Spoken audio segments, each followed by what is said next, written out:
Jailer is a disaster? I have no idea, but some people are trending it on Twitter. But my experience of watching the film was a disaster, and I'll come to that. Now, I think across the board, if you liked the film or you didn't like the film, there's one common thing, that the first half was better than the second half, and there's no denying in that. But the question is how well the director Nelson fared dealing with the superstar Rajinikanth. Let's talk about it. Hello guys, I'm Nona, and the reason watching the film was a disaster for me is that in my showing, the second half of the film didn't have subtitles, and I had to watch the film like that. Now, I made a whole separate video getting into the details about that, but here let's talk about the film. And I think this film leads us to talk about the attributes of a commercial film and how a film with a superstar is handled. But before that, you need to know that this film is a celebration of superstar Rajinikanth, not just of him but all of his films before, and I am not aware of that context. So there were a lot of inside jokes, moments, dialogues where the theater was laughing out loud,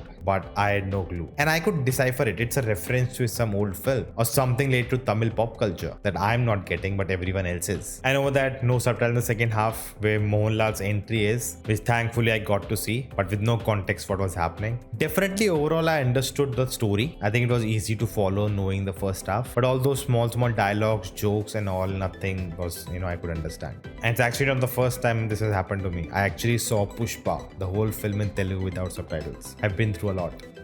Now, there are two types of hero films. One is the hero film, where the hero is everything. There's just a standard plot given, which is just there to pass the time, make it 2 or 3 hour long film, and you are only watching it for that hero. Just do different stuff, that's it. And then there's a hero film with a strong narrative, and this film genre lies in that. Now, in the narrative strong hero movie, you need to have a fine balance of hero worshipping and telling that story. And there are very few directors who can pull it off really well. So depending on the balance, you get good mass and then you get bad.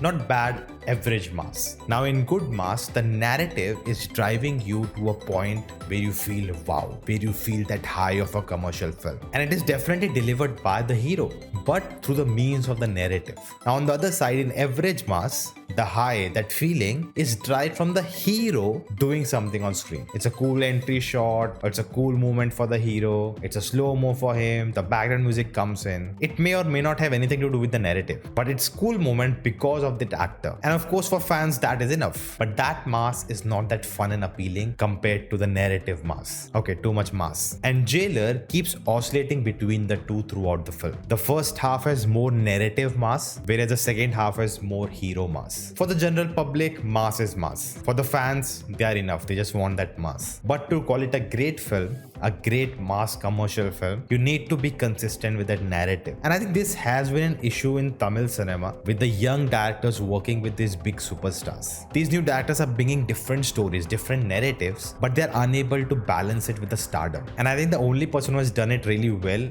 is Lokesh Kanagaraj. Be it Kaidi, Master, Vikram. All three have big stars, but they're driving forward his narrative. And I think what it does is, instead of giving in to the stardom of these actors, he challenges it. And he uses these actors to reach his narrative instead of doing the opposite. Now with Master, I would say it was 50-50, but still there was a well done balance. But with his LCO films, it's totally him. Whereas I feel other directors have this fear that they have to handle the star really well. They cannot go wrong. The fans will get upset. So they are just tiptoeing around the star. They are still making the film they want to make, but making it revolve around the star instead of using the star to take the narrative ahead. And that's why when you watch these films, you're not fully convinced. And Jailer is no different. It still has the style of Nelson. It has that dark comedy, that flair. I love the fact that Rajinikanth's character is just like a retired policeman. He's a grandfather. He looks normal, no stylish clothing. Of course, he carries that swag. That's part of him. But the script gives that swag to him. The plot in the film is backing that. Oh, he was this jailer. He was cruel. He had that charisma. So the plot is adding these details to this character that actually fits the swag of Rajinikanth. But with the story, it lacks stakes.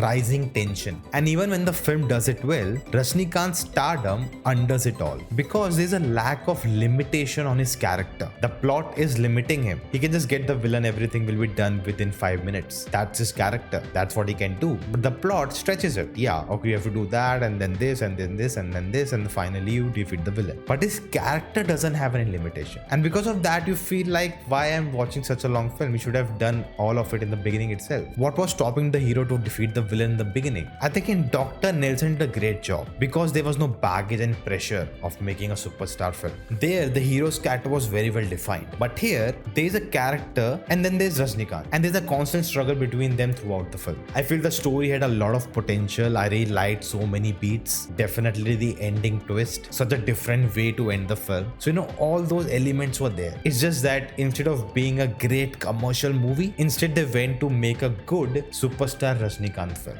Anirudh's music throughout is lovely. The whole cast does a good job. Most don't have much to do. There are a lot of big names in this film, but they are just names. It's single-handedly carried by Rajinikanth, but also we have Vinayakan, who I really admire from Malayalam cinema, and he did a really, really good job, but the narrative stretched his character too much, and it actually ruined it for me. Now, I didn't want to go into any spoilers here, so I am planning to do a live stream and actually trying to bring the old gang back. We should talk about the films in depth for a long time in live sessions. So I'm planning to do that, so do subscribe to get that. There'll be more guests joining, and if you have been following the channel, it has been tough times for me, still trying to cope up, but thank you for all your support. Now in this video you can check out my review of the recent Tamil film Mamanam, a hard-hitting film from Mari Selvaraj. You can check out my thoughts here. What are your thoughts on Jailer? Let me know in the comments below. If you liked it, the thumbs up button, share this, and I'll see you next time.